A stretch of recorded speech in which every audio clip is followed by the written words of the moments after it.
The alien school made fun of Earth gravity, then the human girl. Explained war, evacuation protocols initiated, all students to emergency pods. This is not a drill. Emma Johnson looked up from her tablet, protein bar halfway to her mouth. Wait, what? Station Director Zalax's voice crackled through every speaker on Deck 7, his usual calm replaced by something that sounded like barely contained panic. Security breach on Decks 5, 7, and 9. Structural integrity compromised. Repeat, this is not a drill. Emma glanced around the observation lounge. Her classmates, a mix of Velkari, Thrin, and Zendari students, were streaming toward the exits, their elongated limbs moving in that strange, flowing way that still looked wrong to her Earth-trained eyes. But nobody looked particularly panicked, confused maybe, annoyed at the interruption. Does this happen a lot? Emma called to Azila, the Velkari girl who'd been her lab partner all semester. Azila's translucent features rippled with confusion. Never. The Academy's safety systems are 10,000 years old. They've never failed. According to YouTube analytics, 98% of viewers are not subscribed. That's a huge number. By subscribing the channel that is completely free, attention all personnel, Zilax continued, his voice climbing higher. We have detected what appears to be weaponized mass signatures on multiple decks. Emergency Council is convening. Human student Emma Johnson, please report to static. Immediately. Do not use the main stairwells. Repeat, avoid all stairwells. Emma froze, protein bar still in hand. Weaponized mass? What the hell is weaponized mass? But Azila and the other students were staring at her now, actually staring, the kind of staring that made Emma's skin crawl. It's you, Azila whispered, the breach warnings. They started when you entered the deck. That's insane. I just walked up from the cafeteria. You used the stairs? Vexia, another Velkari, looked genuinely horrified. The main stairwell? Yeah? The elevator was taking forever, and it's only 3 flights. The alarms shifted pitch. Now they weren't just evacuation warnings, they were the kind of bone-deep primal sound that said something catastrophically wrong was happening. Emma had heard it once before, during a disaster drill at her high school. Tornado warning. Seek shelter immediately. Except they were in space. There were no tornadoes in space. All personnel, seismic activity detected on Deck 7. Readings consistent with planetary bombardment. Evacuation mandatory within 30 seconds. Emma looked at her protein bar, then at the growing crowd of alien students backing away from her. Planetary bombardment? Are you guys seeing any explosions? Because I'm not seeing any explosions. Miss Johnson. Zilax's voice cut through the chaos, and suddenly he was there, a tall, crystalline being whose entire body seemed to refract light at angles that hurt to look at. He moved like he was gliding, barely touching the floor. Please, don't. Move. Emma stopped mid-bite. Seriously?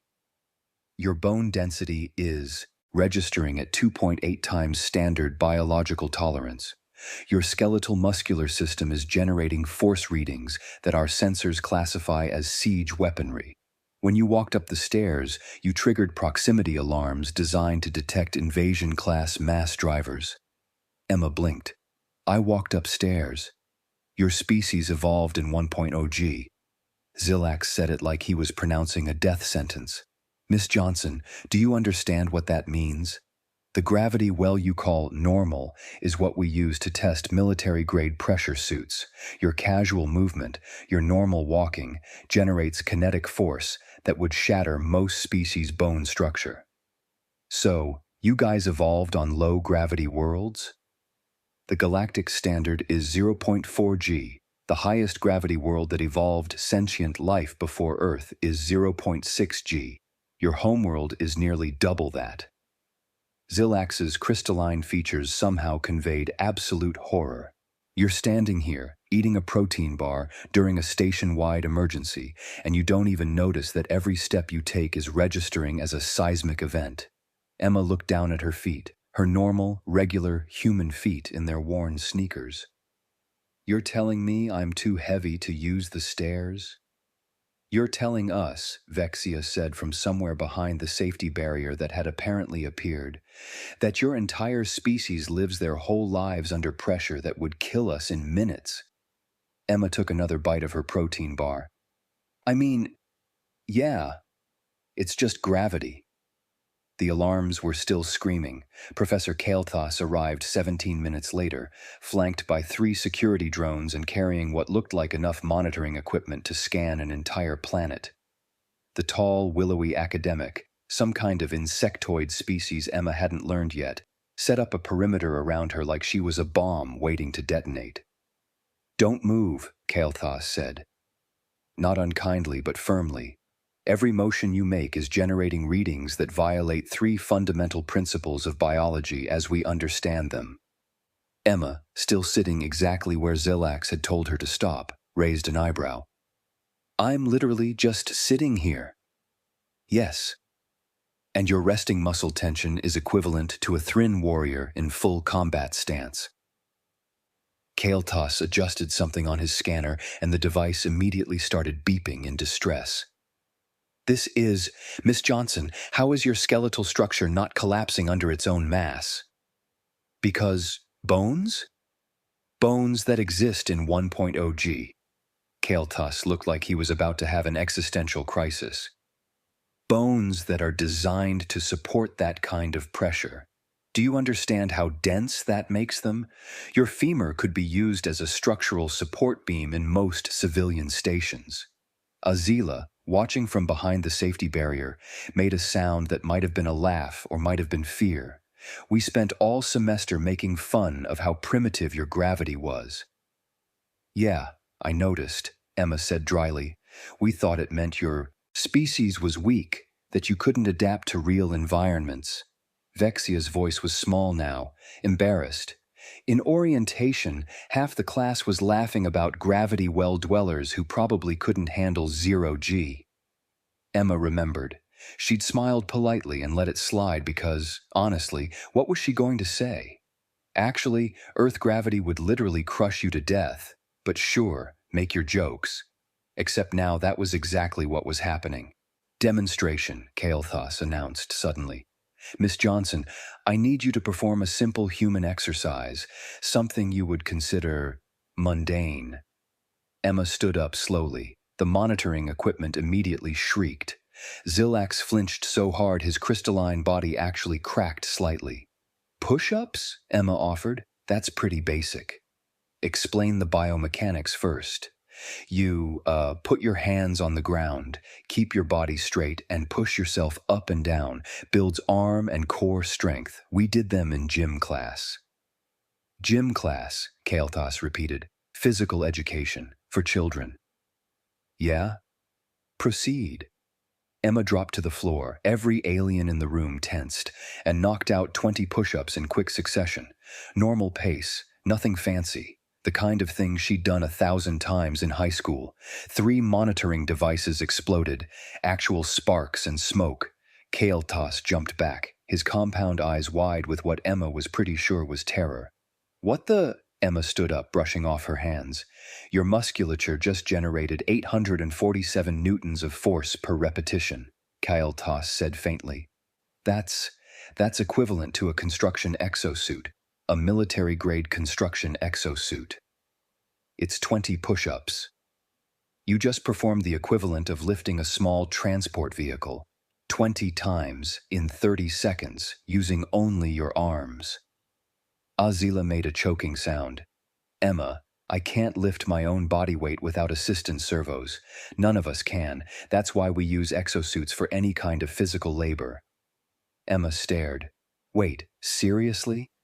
The average Velkari bone structure would fracture under the stress you just demonstrated." Kael'thas was typing frantically on his tablet. "Most species require mechanical assistance to perform tasks that involve moving their own mass against even 0.4 G. What you just did is It's theoretically lethal for 98% of galactic species. But it's push-ups. The door to the observation lounge slid open with a hiss. A massive figure, at least massive by alien standards, which meant he was about Emma's height, strode in wearing what looked like military dress uniform. His scales caught the artificial light, refracting it in deep purples and blacks. "Station Director Xylax," the newcomer said crisply. "Council Member Jotaro, High Command. Someone explained to me how a single exchange student triggered a station-wide Category 5 emergency." Xylax gestured helplessly at Emma. "Council Member, this is Emma Johnson, from Earth." Jotaro's eyes, all four of them, focused on Emma. "Earth, the 1.0 G world." "That's the one," Emma said, because apparently this was her life now. "Sweet, merciful void," Jotaro breathed. "It's real. They're actually real." Council Member Jotaro circled Emma like she was an exhibit in a museum, or a specimen in a lab. Emma couldn't quite tell which, and honestly, she wasn't sure there was a difference anymore. "I need to call in Korvax," Jotaro said finally. "The military historian?" Xylax sounded confused. "Sir, with respect, this is a physics problem, not a—" "This is absolutely a military problem, Director." Jotaro's scales rippled with what Emma had learned to recognize as agitation. "We have a species that evolved in conditions we classify as actively lethal, a species that performs structural engineering feats with their basic biology, a species that—" He stopped, staring at Emma's sneakers. "That generates seismic warnings by walking upstairs." "To be fair," Emma interjected, "I really wasn't trying to break anything." "That's what concerns me most." Korvax arrived 20 minutes later. He was Zendari, stocky by alien standards, which meant he came up to Emma's shoulder, with gray, leathery skin and eyes that looked like they'd seen things. Combat veteran eyes. Emma recognized them from her grandfather. "So," Korvax said without preamble, "Earth Girl, the one who punches like artillery." "I haven't punched anything." "Yet." Korvax pulled up a holographic display. "I've been reviewing your planet's information packet, the one your government submitted for the exchange program." Emma remembered that. Pages and pages of careful diplomatic language about Earth's culture, history, and biology. Her mother had helped her read through it before she left. "According to this," Korvax continued, "your species has been technologically advanced for approximately 10,000 years. Writing, mathematics, engineering, the standard development track." "Sounds about right," Emma said.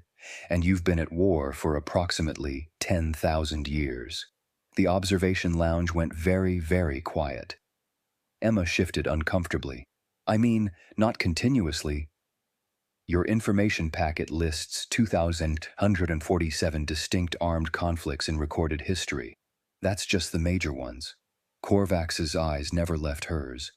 "Your most recent global conflict ended 78 years ago and killed an estimated 70 million of your own species." "World War II," Emma said quietly. "Yeah, it was bad."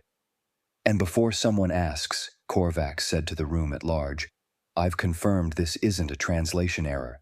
They mean armed conflict, physical, ground-based, combat."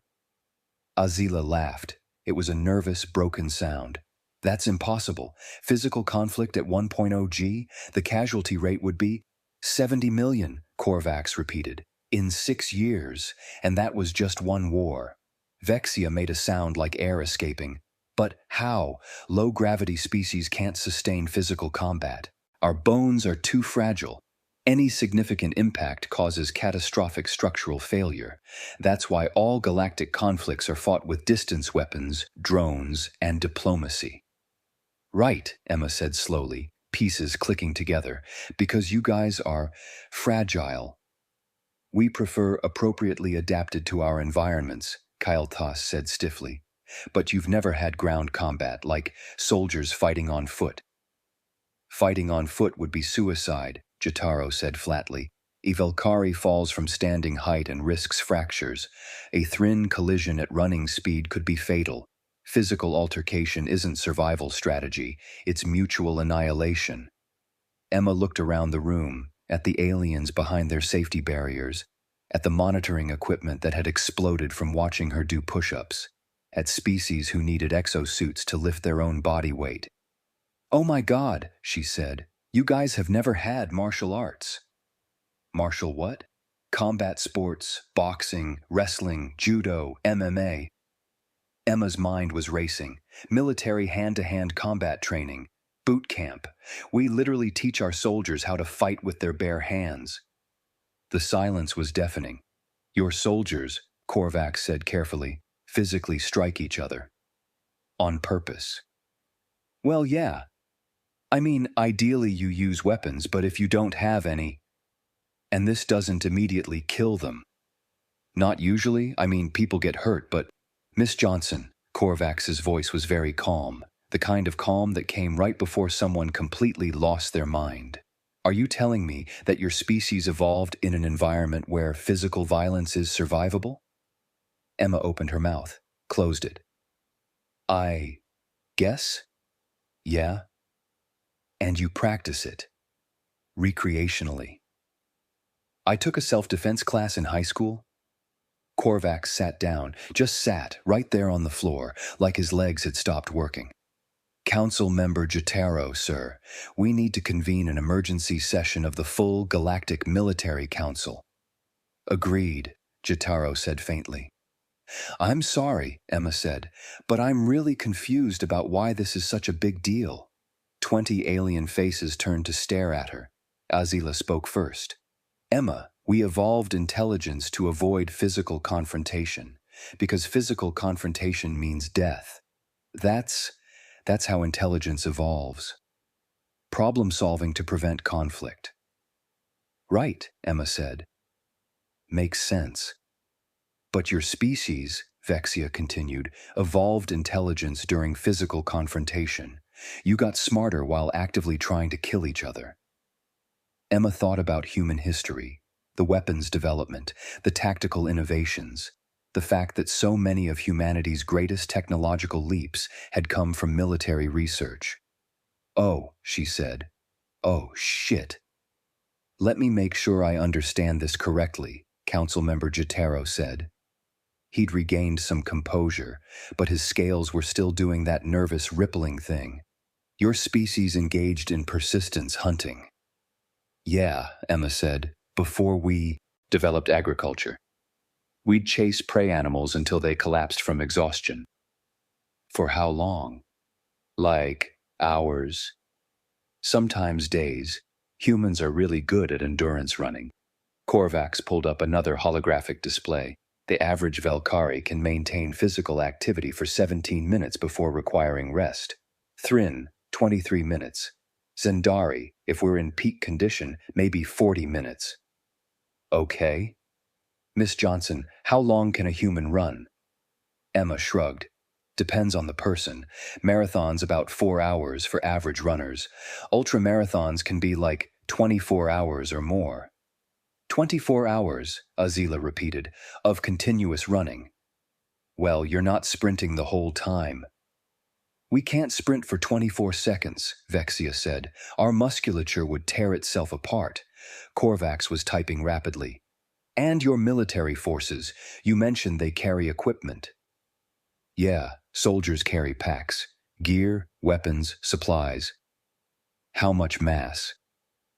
I'm not military, but I think it's like 50, 60 kilograms, maybe more for longer deployments. The number appeared on the holographic display. Every alien in the room made a sound somewhere between a gasp and a whimper. That's more than the average Velkari weighs, Azila said, and they carry this while walking, for miles, across hostile terrain.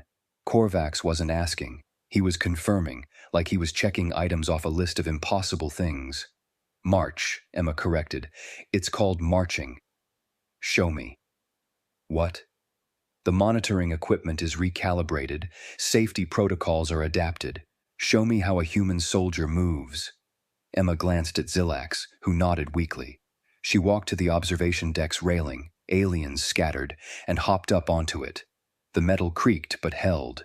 She dropped to the floor below, 7 feet, easy landing. Bent knees, rolled through it, came up standing. The monitoring equipment screamed. Structural impact equivalent to small vehicle collision, Kael'thas read from his tablet. No injury detected. Subject's skeletal system absorbed total force. Now the one with stairs, Korvax said. Emma jogged up the main stairwell, 3 flights. Took maybe 45 seconds. She wasn't even breathing hard. Seismic activity consistent with repeated mass displacement, Kael'thas continued. Force per step, 1-200 newtons, 0 indication of stress or fatigue. Emma reached the top and waved. That good? Korvax turned to Jotaro. Sir, they're predators. High-gravity, endurance-persistence predators who evolved to chase down prey over impossible distances and then physically overpower it. I'm aware. And then they developed intelligence while doing this. They got smart enough to create weapons, tactics, and strategy, all while maintaining the biological capacity for sustained physical violence. Also aware. Sir, do you understand what this means? Korvax gestured at Emma, who was jogging back down the stairs because standing still felt weird. Every other species in the galaxy developed intelligence as a substitute for physical confrontation. We got smart so we didn't have to fight. Humans got smart so they could fight better. Jotaro was very quiet for a moment. Then, Miss Johnson, in human military training, do you practice combat scenarios? Yeah, that's like the whole point of basic training. And these scenarios involve what, exactly? Obstacle courses, endurance drills, hand-to-hand combat training, weapons proficiency, tactical exercises. Obstacle courses. Yeah, you know, climbing walls, crawling under barbed wire, running through mud. Your soldiers, Jotaro said slowly, practice navigating deliberately difficult terrain while carrying mass equivalent to another human being, while potentially being shot at, and this is considered training. Well, when you put it like that, and human children do simplified versions in school. Emma thought about gym class, presidential fitness tests, dodgeball, which was basically just teaching kids to avoid projectiles while moving. Yeah, pretty much, Korvax laughed. It wasn't a happy sound. We've spent 10,000 years developing military doctrine based on the assumption that ground combat is impossible. Every treaty, every defense strategy, every peacekeeping protocol assumes that physical force cannot be sustained. And then Earth joins the galactic community, Jotaro finished. And then Earth joins the galactic community, Korvax agreed, with a species that considers sustained physical force to be normal. Emma looked around the observation lounge, at the monitoring equipment still beeping warnings, at the aliens behind their barriers, at the safety protocols that had been designed for a galaxy where nobody could do what she did every day without thinking. So, I'm guessing this changes some things? Miss Johnson, Zilak said, this changes everything. The emergency session lasted 6 hours. Emma wasn't allowed to attend. For safety reasons, Jotaro explained, though she suspected it was more because they needed to panic without her watching. But she got the summary afterward. The Galactic Military Council had convened. All 17 member species. They'd reviewed Earth's information packet, cross-referenced it with human history databases, and apparently had what Korvax described as a collective existential crisis. They've reclassified Earth, Azila told her the next morning. They were in the cafeteria, newly reinforced to handle human standard activity levels, which Emma thought was hilarious and also kind of sad. Reclassified how? From developing civilization to high-gravity persistence predator species with unique capability profile. Azila paused. That's the official designation. Unofficially, the Council is calling you guys the species that could win a ground war. That's a weird thing to be known for. Emma, there hasn't been a ground war in Galactic history. The concept didn't exist until yesterday. Azila's translucent features rippled with something that might have been amusement. Humans didn't just change military doctrine. You changed the entire paradigm of what's possible in conflict. Vexia slid into the seat across from them, carrying what looked like a juice box the size of Emma's thumb. Did you hear about the new security protocols? What security protocols? All human exchange students now have unique mobility accommodations, which means you get priority access to reinforced facilities, and the rest of us have to be briefed on what to do if you, quote, engage in standard human physical activity. Emma groaned. They're treating us like we're dangerous. You are dangerous, Vexia said. You're just dangerous in a way that's completely normal to you, which somehow makes it worse. Kael'thas appeared at their table, tablet in hand. Miss Johnson, a moment? Emma followed him to a quiet corner of the cafeteria. The Academy is implementing new courses, Kael'thas said without preamble. Xenobiology with a focus on high-gravity adaptation, comparative military history, alternative conflict resolution paradigms. He paused. We'd like you to guest lecture. Me? I'm just a student. You're the only human within 30 light years, and after yesterday, every species in the galaxy is trying to understand how your people work. Kael'thas's compound eyes fixed on her. The Council has also requested that Earth provide more detailed information about human physical capabilities. They're concerned. Concerned about what? Miss Johnson, your species can survive falls that would kill most of us. You can carry loads that require our industrial equipment. You can engage in physical combat without immediate mortality risk. And you evolved all of this, naturally, as adaptation to your environment. Kael'thas hesitated. The Council needs to know, if humanity ever decided to expand aggressively, could we stop you? Emma stared at him. That's what this is about? You're afraid we're going to invade?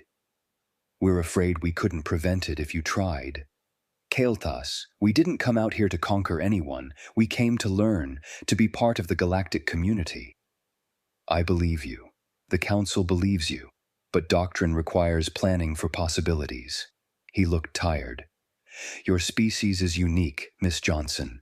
In 10,000 years of galactic civilization, we've never encountered anything like humanity. We need to understand what that means. Emma thought about it, about Earth, about humans who were just living their lives, not realizing that everything they considered normal was impossible to most of the galaxy. Okay, she said, I'll help however I can. Thank you. Kael'thas turned to leave, then paused. For what it's worth, Miss Johnson, I find your species remarkable. Terrifying, yes, but remarkable. Emma headed back to her table where Azila was struggling to open a sealed container. Emma took it, twisted the lid off with casual ease, and handed it back. Azila stared at the container. We have a specialized tool for that. Or you could just twist hard. Emma, I can't twist that hard. None of us can. Azila accepted the container like it was a gift. You just solved a problem we need equipment for and you didn't even notice. Emma looked down at her hands. Normal human hands. Nothing special. Except, apparently, they were. So, Emma said, changing the subject, do I still have to take the zero-G mobility course, or is that waived for humans now? Oh, you definitely still have to take it, Vexia said, grinning. But they've reinforced the training module. Apparently, the instructor was worried you'd accidentally punch through a wall. I wouldn't punch through a wall. You might, Azila said seriously. We've seen what you can do. Emma sighed and pulled out her class schedule. She had interspecies diplomacy in 20 minutes, then advanced mathematics, then the zero-G course that apparently now required structural reinforcement. Just another day at the Galactic Academy. She grabbed her bag, 40 kilograms of books, laptop, and supplies that Azila needed an exosuit to lift, slung it over one shoulder, and headed for class. Behind her, she heard Vexia whisper, "She doesn't even notice she's carrying impossible weight." Azila's response was soft but clear. That's what makes them terrifying. They don't even know they're exceptional. Emma smiled to herself and kept walking. After all, she had a war history essay to finish, and now that she thought about it, that assignment was going to be a lot more interesting than she'd originally planned. End.